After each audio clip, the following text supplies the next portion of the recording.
Hey guys, Kai Leonard with Luxor Realty Group here, coming to you today with the numbers for the Orange County, California housing market on what's available, what's new, what's sold, what's pending. And we'll start off today with the rates. So rates came down a hair. When I mean a hair, just a hair. So national rates today are 7.12 on a 30-year loan. A 15-year fixed loan is 6.33 with a 6.6 on an FHA 30-year and a 6.08 on a jumbo loan. So are rates great? No, they're not. But my hopes are by next spring, we will be coming down a little bit here. With that being said, the market for today, if we were to look at this morning, when I pulled these numbers at 8 a.m. this morning, the coming soons were 8. The new listings were 107. We had 89 price changes, 65 back on market. We had 16 active under contract with 43 pending. Closed for 58, expireds 94, 13 canceled, 15 went on hold, and 9 withdrew. But now when I run the numbers here for a 24 hours, so this would be Orange County last 24 hours, we now have 125 coming soons. New listings are 582. We have 859 price changes. That brings us back to 194 back on markets. People that pulled off, whether it was expired, hold, canceled, whatever. 194 came back on market. We have 275 active under contract, 501 pending. We closed 619 units today. I mean, when people say things aren't moving, they are still moving. That's 619 closed today.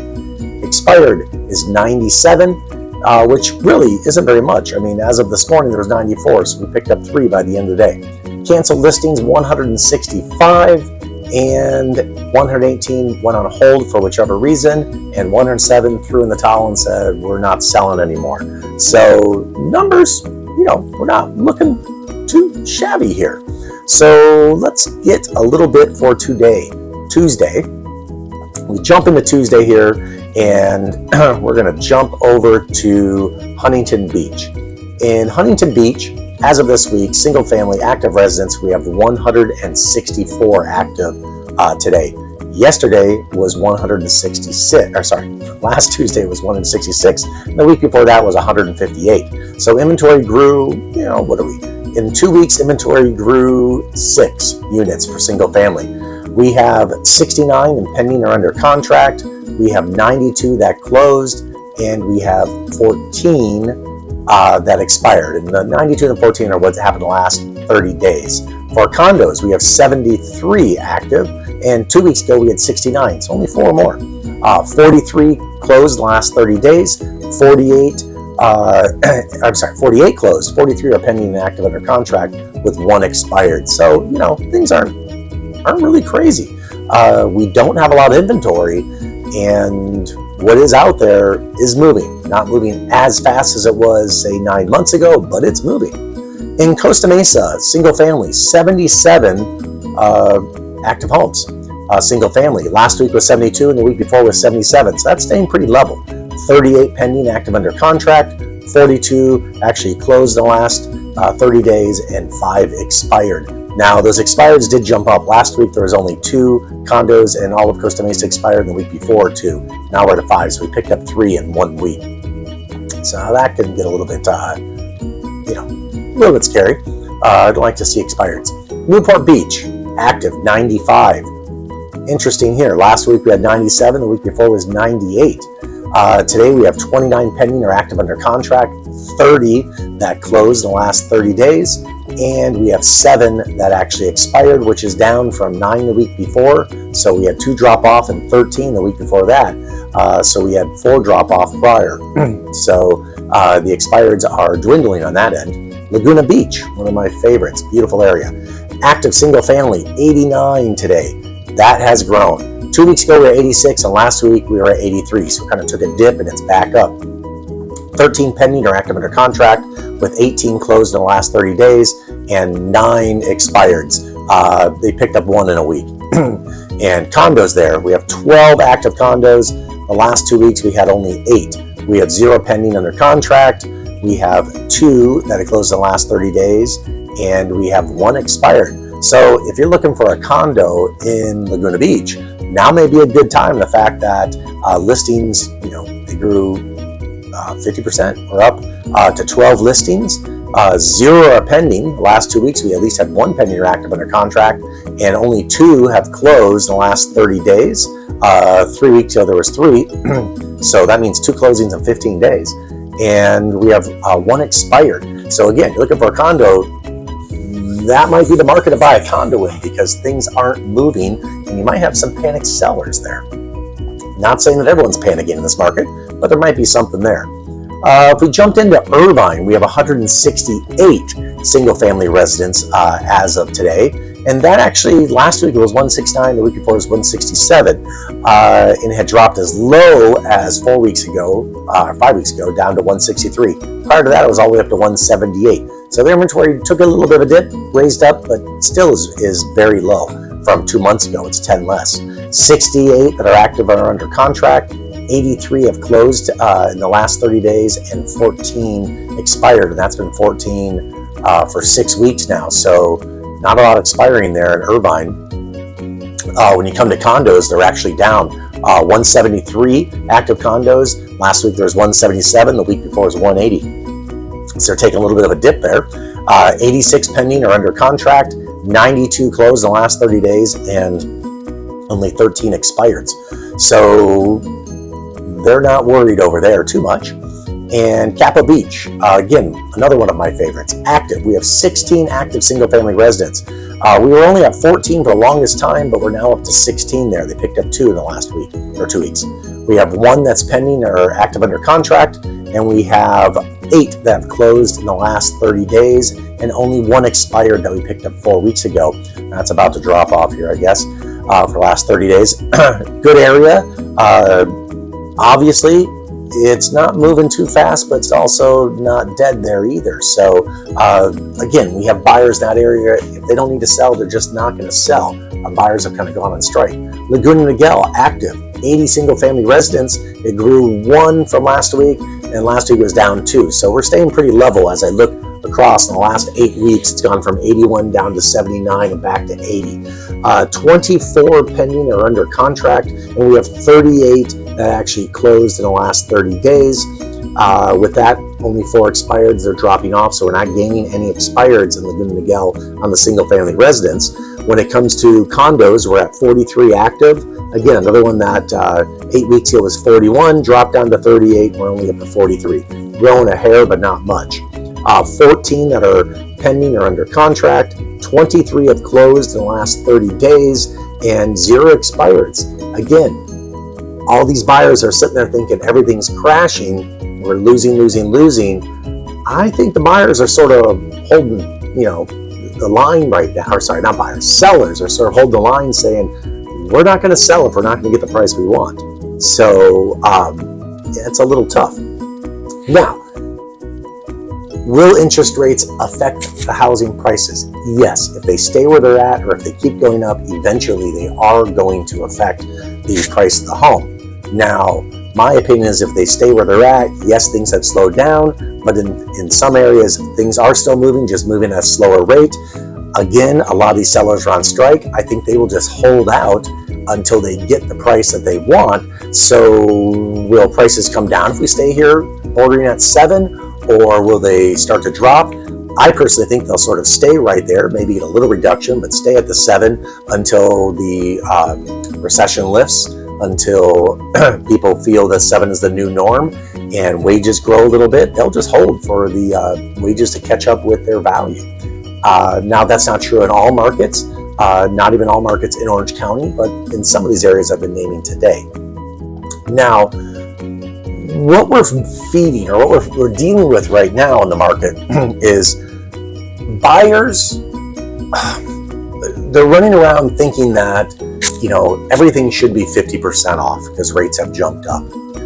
Sellers are still hoping or thinking they're going to get the price that they could have gotten 6 months or 9 months ago on their home, or at least those price gains that they were getting back then. And that's just not happening. We have leveled out. So we kind of have a standstill between the sellers that don't want to lower prices and the buyers who are just out there looking for some crazy deal, and there just aren't any. And in talking to agents, my own deals, and seeing what's happening, there are buyers coming in and they're trying to go in 5, 10, 15%, as low as 20% under what the asking price is. But the sellers are saying no, they're just going to hold on to it. They have enough equity in the home. They're not in a hurting position in their employment unless they really have to sell. I had a seller last month. He had to move to Tennessee. Therefore, he had to take a little bit of a bite on a price just because he had to be somewhere and he had to make sure. With that said, even though he took a little bit less here than we were hoping, Tennessee has taken a much bigger bite, and where he moved, he was still able to stretch that dollar, selling a little bit high here and buying lower there. But that's not every case. Not everyone has to move. Again, with all the equity, with all these 2, 3, and 4% loans that are out there, I'm searching my inventory and what would be considered a high sell score. I look at it and see what their rates are on their mortgage and go, they're not going to sell. They're not going to sell because they're not going to trade in a 3% or a 4% loan for a 7% loan. They're just not going to do it. And they're also not going to sell lower price to buy higher. So those houses are on strike. The people that do have to move, because there are people that get divorces, unfortunately, and there are people that have to move because of work. They don't really necessarily want to take the hit either. If they can afford to purchase something in another state or wherever they're having to move to and float this one out, at least stretch a little while, they will, because they're not willing to take the hit. In fact, I was working with one of my colleagues today that mentioned a house that his clients wanted to bid on. The person selling was planning to retire to San Diego. That seller's not willing to take a big chunk out of the home, and we're talking in the 3-4 million range.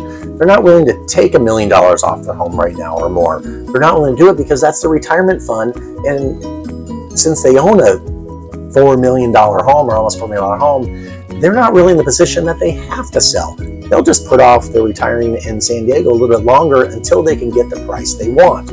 So we're seeing that in some of the higher end here.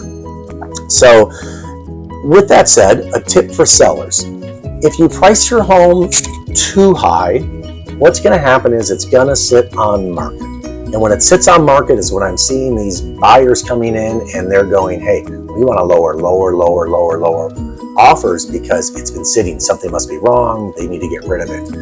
And I understand that's not really the case. But if you come in and we list your home and we figure out what really the fair market value is for today, we can't take these big jumps we had 6 or 9 months ago. We have to look at today's market. And we come in maybe just a hair shy. What we are finding is that people see a deal, they rush to it, and then we are still getting multi-offers on those deals. And we end up settling out what the market's willing to pay, and we're able to push those buyers up a little bit and come to a nice agreement between that seller. And sometimes the seller is getting their asking price just by offering some buy down points, some extra repairs, and doing it that way, because also with the interest rates where they are and what people are having to put down in a home, they're not really having the money to buy fixers. So that turnkey, nicer looking home really is going to sell above that home that needs a lot of work. Again, another tip for you as a seller: if it needs some paint, if it needs a few things fixed, 9 months ago you didn't have to worry about it. But right now, you probably should go ahead. Fix that faucet that's been dripping or maybe has a bunch of calcium buildup on it, doesn't look the prettiest. Maybe put some new paint on the front door and fix any peeling trim or some dirty spots. You'd be surprised what a magic eraser will do to a wall. You don't always have to paint it, you can just clean it up. Where again, 9 months ago, 6 months ago, we didn't worry about those things. The buyers are desperate. Right now, buyers know they're not as desperate. They have the options, so they're going to buy the best that the dollar gets them. Now, seller, a little advice. If you're waiting for the houses to be 50% of what they are today, you're going to be waiting a long time. As I've said before, if the recession comes in stronger, whether we're in one now or going to be in one, if it starts to come stronger, we start to see the layoffs in jobs. What has happened historically since 1980 when the recessions start to hit in and the jobs start to go down, It lowers interest rates so that the companies, the people can start to borrow money and start to fund things and help the economy at least stay steady or grow. When the rates drop on that 10-year, we're going to see a lot of pent-up buyers that have been waiting, or a lot of these buyers that weren't able to buy when the rates were 3 and 4s. They missed the market. It was too competitive. They've been sitting on the sideline. And if rates even come down to the 5s, they're ready to jump and they're ready to make that offer and buy that house. So you got to be ready. I've been saying it. And I know a lot of my colleagues have been saying the same thing. If you can afford the payment and you find the house that you fall in love with, buy the house. You can always refinance. If rates go down, you can refinance. But guess what? If rates don't go down, if they stay where they're at, you're still going to be paying this rate for that house. What if they go up higher and the rate goes up higher, but the house comes down a little bit, but you're paying a higher rate on a less house? You're just paying more interest. You're going to wait a long time then for those rates to drop. But if things happen the way I think they're going to happen, the way a lot of lenders think they're going to happen, is buy now, wait it out. Hopefully next year, spring, summer, rates will start to come back down. You refinance. You refinance when they do. They can't stay this high forever. We can't pay a $33 trillion debt for government on these high interest rates. They need a force to bring those rates down so they can afford to pay that as well. So again, I would buy now before we hit a market to where you have all the buyers out there and you're now competing. So maybe the rates are low and the houses come down in price, but you're bidding it up a couple $100,000, maybe even above its value. You're paying money out of pocket to make that difference because in the price. I don't know. We've seen some crazy things happen. So we never know. The best time to buy a house is when you fall in love with the house, today, now. If you're looking to flip a house and be gone in 1 or 2 years, of course not buy right now. But if you're looking for a long-term home, even if the market goes down, it's going to come up. It always sets a new record high. And, you know, we're not looking short-term, we're thinking long-term in that aspect. So having that home for a while doesn't matter. Those of you that say, hey, I'm not going to buy, we think they're going to drop, we don't want to throw away whatever that difference is. Say they drop 10%, your $1 million home comes down $100,000 the next 2 years. Well, if you're renting right now and you're paying probably more a month, $5,000 a month, that's $60,000 a year to a rental property, buying someone else's property down. At $5,000 a month in 2 years is $120,000 that you got zero credit. At least if you were to buy something, that $120,000, at least you're getting a tax break on it and you own it. It's yours. You have an asset. And someone can't kick you out tomorrow just because they want to move their family members. So I always think the best time to buy is when you're ready, you can afford it, and buy the house. So, you know, my words today are, sellers, please don't think that because your neighbor's home sold in March for $1 million and here we are in October, your house must be worth $1.1 million or $1.05 million or maybe $1.2 million. Please don't think that right now. It's not. You need to rewind back to that million, maybe even a hair under. We just have to see your area and figure out what's happening and where the rates are for that day. And buyers, please, you need to understand, people are just not going to give up that much equity right now if they don't have to. So going into $1 million home and saying, let's price it on what we think it might be next February. So we'll offer you $600,000. They're not going to do it. They would take that $1 million home and maybe lower it to $950,000 before they go and give you a giant chunk. And back to what I was saying before, price your house right. Don't price it high and chase the market, because days on market always bring in low offers. Price it right the first time and bring in multiple offers on your original cost, and you'll make some money here. So Kai Leonard, Luxent Realty Group, 949-627-7733. If you're looking for an agent to list your home that understands the market, who follows these stats daily, as I give you daily stats in Orange County, and would love the opportunity to apply for that position and selling your home, I am going to get you the best price. I'm going to get you the best buyer. It's just what I do. And following that market, I'm not going to get you in a situation. I'm going to help you accomplish what you want to accomplish. And that's a matter of us sitting down and finding out, what is your timeline? Why do you want to sell? What's the reasons behind it? And do you even need to sell? Second, if you're looking to purchase a home, again, working with an agent who follows the market like myself, giving you stats daily, knowing where the market's going, if you're buying high, if you're buying low, if that's a deal, where everything's sitting so we can put in our best offer. I would love to work with you. I'd love to apply for that job as well. So again, Kai Leonard, Luxon Realty Group, 949-627-7733. Not only do I work in Orange County, but I do work in San Diego County. I work in Los Angeles County and Riverside County as all. I do have other members on my team, so don't be afraid. I can have other team members here, showing you homes, holding your home open for me. I will be there to hold their hand every step of the way, and we will get this done. So again, Kai Leonard, 949-627-7733. Thanks, guys.